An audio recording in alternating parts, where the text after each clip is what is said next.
ওই মেয়েটা এখনো পর্যন্ত একটা রাজনেতাকেও দেখলাম না তার বিরুদ্ধে প্রতিবাদ করতে। আমি আজকে এই উলুবেড়িয়ার মাটিতে নিমদিঘিতে এই হারামখোরের আওলাদের বিরুদ্ধে প্রতিবাদ করে গেলাম। যদি ইমানদার হন কালকে রোড জাম করে তাকে অ্যারেস্ট ওয়ারেন্ট জারি করান। তার নাম হচ্ছে নাজিয়া ইলাই খান, বিজেপির কোলে পালিত একটা কুত্তি। এ দুয়াজলা মাল, না বিহারি না বাঙালি। তার আমি কয়েকটা বক্তব্য শুনলাম, কোরআন বিরোধী, ইসলাম বিরোধী, আল্লাহ বিরোধী, রাসূল বিরোধী, একের পর এক আগুনের মতো গোলা উড়াচ্ছে ইসলামের বিরুদ্ধে। এই হিন্দু ভাই যে গান গেয়েছে এত কোনো জ্ঞানই নাই আজান সম্পর্কে, আর এই হারামের আওলাদটা মুসলমান ঘরে জন্ম নিয়েছে। আমি চ্যালেঞ্জ দিয়ে যাচ্ছি, नाज़िया इलाई खान, अगर तेरे को तेरे बाप ने जन्म दिया तो एक मर्तबा हमारे साथ बैठ जा। तो हराम के औलाद है, मैं प्रूफ कर दूंगा इंशाल्लाह। कलकत्ता में कहीं पर भी बैठ जाओ, प्रशासन तू ले ले, मेरे को जरूरत नहीं है। मेरे सिर्फ हावड़ा जिला का हमारे मोहब्बत करने वाले लोग रहेंगे। जुबोकड़ा थकबे ना जोरे बोलूं इंशाल्लाह। सिर्फ हम काफी है। तेरे जितने हराम के औलाद है सबको बुला लो, सबको बुलाओ, सिर्फ मैं अकेला रहूंगा। तू हराम के औलाद है, मैं प्रूफ कर दूंगा इंशाल्लाह। আমি প্রতিবাদ করে গেলাম, হারামের আওলাদের তাকমা লাগালাম।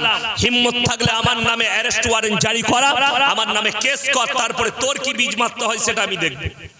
কলকাতায় দাঁড়িয়ে এরা এই হারামের কোলে লালিত পালিত হচ্ছে।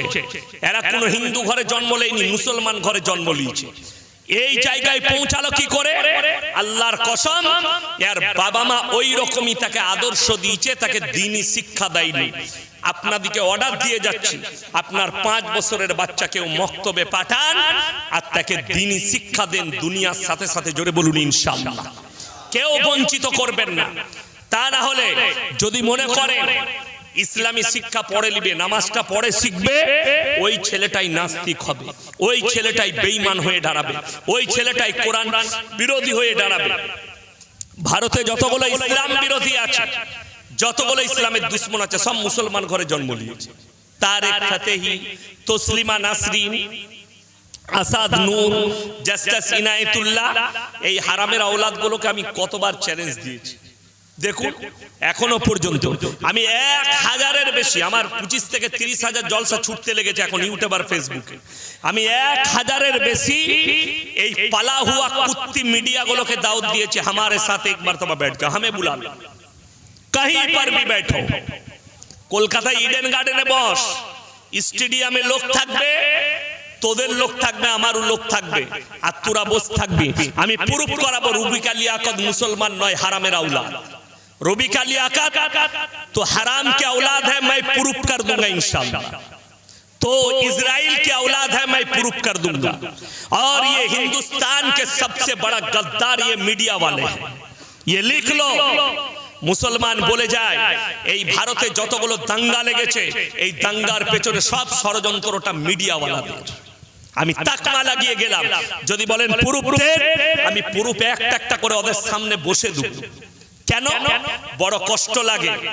এই হারামের আওলাদ চলে গেল ইসরায়েলে, দেখো ইধার গোলি আ রাহা হ্যায়, ইধার বারুদ আ রাহা হ্যায়। দেখেছেন নিরীহ শিশু হসপিটালের মধ্যে 500 নারী পুরুষকে বোমা মেরে ইসরায়েল হত্যা করেছে। শুধু তাই নয়, হামাসের হামলাটা যদি অবৈধ হয়, এই হারামের औलाद দিকে मैं पूछ रहा हूं, 2 साल पहले फिलिस्तीन की अल अक्सा मस्जिद के अंदर 2000 मुसल्लियों के ऊपर बेधड़क गोली चलाया गया, सारे आम लोग मर गए। ये कौन सा दहशतगर्द था? ये तो बताओ। सबसे बुरी बात तो ये है, ये देश के गद्दार मीडिया वाले इसलिए है, मणिपुर में हमारे देश के 3 बेटियों को नंगा घुमाया गया। बड़ी दुख की बात है, हमें तकलीफ हुआ क्योंकि वो मुसलमान नहीं थी, वो भी हमारे देश के दलित बिटिया थी, वो भी हिंदू है। लेकिन हमारे दिल में दर्द इसलिए है कि हमारे रसूल सल्लल्लाहु अलैहि वसल्लम ने हमें वैसा ही अखलाक दिया।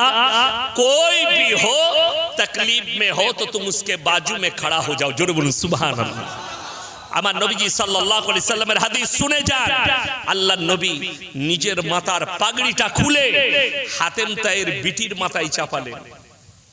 সাহাবীরা বললেন, ইয়া রাসূলুল্লাহ, এটা মুশরিকের বিটি। নবীজি বললেন, হে আমার সাহাবী, আমি মেয়েদের মাথা ঢাকতে এসেছি, খুলতে আসিনি। জোরে বলুন সুবহানাল্লাহ। আমি মেয়েদের মাথা ঢাকতে এসেছি।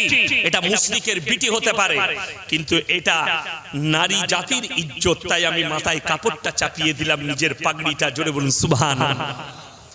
সেই ঈমান এনেছে নবীজির এই আখলাক দেখে, চরিত্র দেখে। জোরে বলুন সুবহানাল্লাহ। শুধু তাই নয়, এই মণিপুরের বহু নিরীহ মানুষ বেঘর হয়ে গেছে। মণিপুর যেতে পারলো না, হারামের আওলাদরা ইসরায়েল পৌঁছে গেল। মণিপুর বেশি দূর না ইসরায়েল বেশি দূর? ইসরায়েল বেশি দূর। এক দেশ থেকে এক দেশ পৌঁছে গেল। মণিপুর যেতে পারবে না কেন? মণিপুর কি নাতা मोदी जी से जुड़ा हुआ है, इसीलिए আমি একটা জলসায় বলেছি, আজকে আবার আপনাদেরকে শুনিয়ে যাচ্ছি। কেউ যদি থাকে पाला कुत्ता এই মজমায়, कोई अगर है तो तुम खबर पहुंचा दो। एक भी मीडिया वाला का हिम्मत नहीं है আমাদের দেশের পার্লামেন্টে, পশ্চিম বাংলা থেকে শুরু করে ভারতবর্ষে যতগুলো এমপি আছে, এদের মুখ সব কুলু পাঁটা আছে। একজনাও পার্লামেন্টে জিজ্ঞেস করলো না যখন তালাকের উপরে বিল পাস করাচ্ছেন মোদিজি, कि हमारे देश के बेटियों के ऊपर बड़ा जुल्म होता है, मुसलमान तलाक दे देते हैं। एकदम कम ढालबेन, एकटुकु। मुसलमान तलाक दे देते हैं और मुसलमान औरत के ऊपर बड़ा जुल्म होता है। यदि एटाई सत्य হয়, কেউ প্রশ্ন করলো না, স্যার आप तो हमारे देश के प्रधानमंत्री जी, आपका बीबी कहां पर है? কথাটা বলে, মোদিজির বিবি আছে না নাই? কথা বলে না, ভয় লাগছে আপনার দিকে? আরে ভাই, ক্যামেরা বলছি, আমি আল্লাহকে ছাড়া কেউকে ভয় খাই না, আর আপনারা আওয়াজ দিতে ভয় খাচ্ছেন। আল্লাহ শুনেলেন, ঈমানটাকে এত মজবুত করুন। আল্লাহর কসম, আপনার গর্দনের উপরে তলোয়ার থাকবে, আমার আল্লাহ না চাইলে আপনার মৃত্যু আসতে পারে না। এটা বিশ্বাস রাখুন। কে আপনাকে মারবে? মোদিজির স্ত্রী আছে, যিনি নিজের, আমি যদি আজকে আপনাদের কাছে বলে যাই, আমার ভাইয়েরা, আমার মায়েরা, বোনেরা, তোমরা নিজেদের বিবিদিকে পর্দায় রাখবে, আর আমার বউ যদি হাওড়ায় বাজারে ঘুরে বেড়ায় খালি মাথায়, আমার বলা চলবে? পর্দার বায়ান যখন করব আমি, আমলটা আমাকে করতে হবে, ঠিক কিনা? কথা বলে, আমার বিবি পর্দায় থাকবে, তবে আমি পর্দার কথা বললে আমার লাভ হবে। আমি যে পর্দার কথা বলি জলসায়, নিশ্চয় আমার বিবি পর্দায় আছে, তা না হলে তো আমার এলাকার লোক বলে দিত যে তোর বউ বাজারে ঘুরে বেড়ায়। খুঁজলেন, আমার বাজারের নাম গলসি বাজার। কেউ যদি একটা দোকানওয়ালা বলে দেয়, ইয়াসিন সাহেবের বউ এসে একটা রুমাল কিনে নিয়ে গেছে, আপনাদের জুতোর মালা নিমদিঘি বাজারে পড়ে যাবো। জান, আমার মায়ের জন্য, আমার বিবির জন্য যদি কেউ বলে, একটা রুমাল যদি বলে, যিনি আমার বইয়ের জন্য চিন্তা করছেন, আমি তো আপনার বইয়ের জন্য চিন্তা করছি স্যার। आप हमारे बीबी के लिए सोच रहे, हम आपके बीबी के लिए सोच रहे, आपका बीबी को थोड़ा जगह तो दे दीजिए। একটা মিডিয়া ওয়ালা প্রশ্ন করলেন, একটা এমপি এমএলএ তাদের মুখে এই বুলি ফুটলো না কেন? শুনে রেখে দেন, আমি কারুর বিরোধী নয়, আর আমি কারুর পালা কুত্তা নয়, আমি কোন রাজনৈতিক দলের পালা কুত্তা নয়। যে ইসলামের বিরুদ্ধে বলবে, সে যে দলেরই মাল হোক, তাকে এমন বাঁশ দেবো সে বাঁশ নিতে পারবে না ইনশাআল্লাহ। তাতে আমাকে দাওয়াত দেন আর না দেন, রুজির মালিক আল্লাহ, এটা আমি ইয়াসিন বিশ্বাস রাখি। রুজির মালিক সকলে বলুন কে? আল্লাহ। আপনারা দাওয়াত দিয়ে আমাকে মাছ খাওয়াচ্ছিলেন, মাছ খেয়ে মুরগি খাওয়াচ্ছিলেন, আমি ঘরেতে শাক ভাত খেয়ে বেঁচে থাকবো। মানুষ শাক ভাত খেলে মরে যাবে নাকি? মরবে না।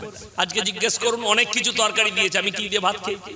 একটা শাক রান্না করে খুব ভালো লেগেছে, ওটা দিয়ে ভাত খেলাম। আল্লাহ আমাকে ওই রুজিটাই মেপেছে, তার বাইরে আমি খেতে পারবো না, খাওয়াও যাবে না। ভাইজান বিরিয়ানি খেলে, আমি বিরিয়ানি বানাতেও জানি, দম বিরিয়ানি, হায়দ্রাবাদি বিরিয়ানি, কাচ্চি বিরিয়ানি সব জানি, আমি ভালো বাবুর্চি।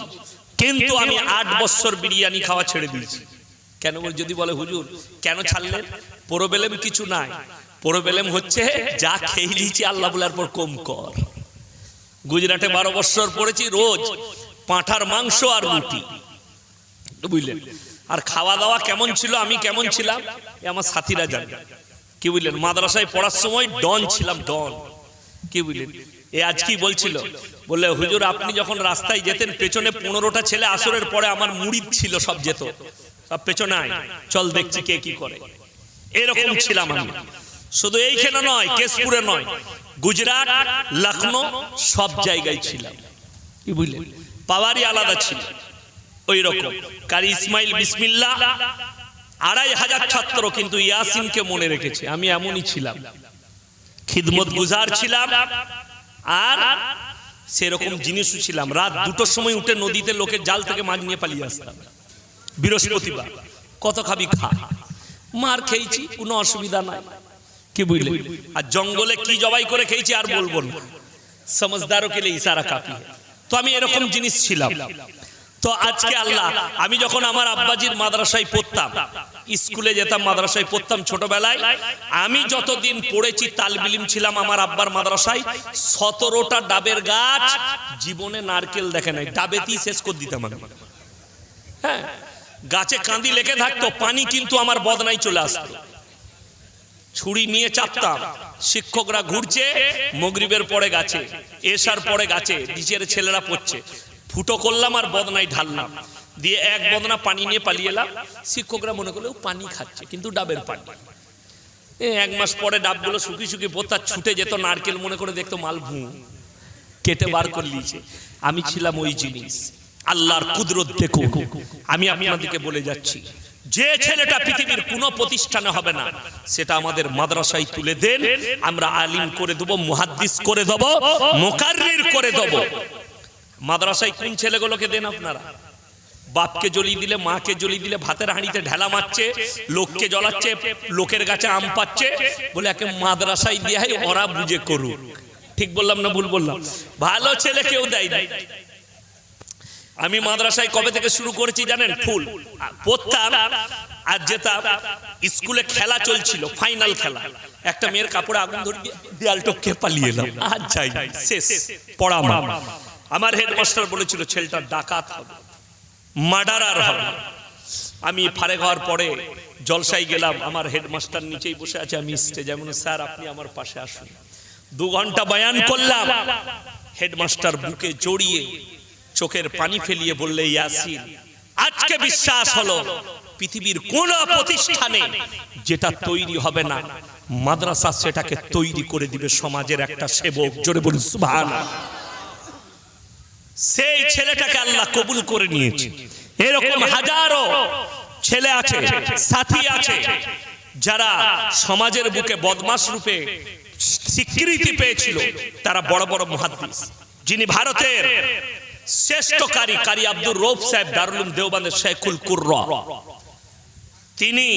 তিনার উস্তাদের মুখ থেকে শুনেছি কারি আহমদুল্লাহ সাহেব ভাগলপুরি, জামিয়া ইসলামিয়া ঢাবেলের শেখুল কুররা। তিনি বলতেন, ভাই আমি তখন প্রথম জীবন কাফলেতায় গুজরাটে গেছি, সালানা জলসা বছরের শেষে, কারি আব্দুর রৌফ সাহেব দেওবন্দ থেকে এসছে, তখন আমি চিনি না, কিরাত পড়বে সালানা জলসায়। তো উস্তাদ নিচে বসে আছে, শাগরেদ উপরে বসে পড়বে। তো উনি বললেন, मैं ऊपर में बैठ के नहीं पढ़ सकता क्योंकि मेरे उस्ताद नीचे बैठे। उस्ताद ऑर्डर दिलेन, चलो भाई बेटा पढ़ लो ऊपर बैठ के। তো আমার মনে আছে উস্তাদের প্রতি এতটা ভক্তি যে উস্তাদ নিচে আর উপরে বসে পড়বে বলে আল্লাহ ইজ্জত দিয়েছে বলে, দারুল উলুমের উস্তাদ বলে চোখের পানি ফেলিয়ে কাঁদতে লাগলেন। আর শুরু করেছিলেন সেদিনে, আজও আমার আয়াতটা মনে আছে, ইন্না ফি খালকিস সামাওয়াতি ওয়াল আরদি ওয়া ইখতিলাফিল লাইলি ওয়ান নাহারি লাআয়াতিন লিউলিল আলবাব। আজও আয়াতটা আমার মাথায় গুঁজে।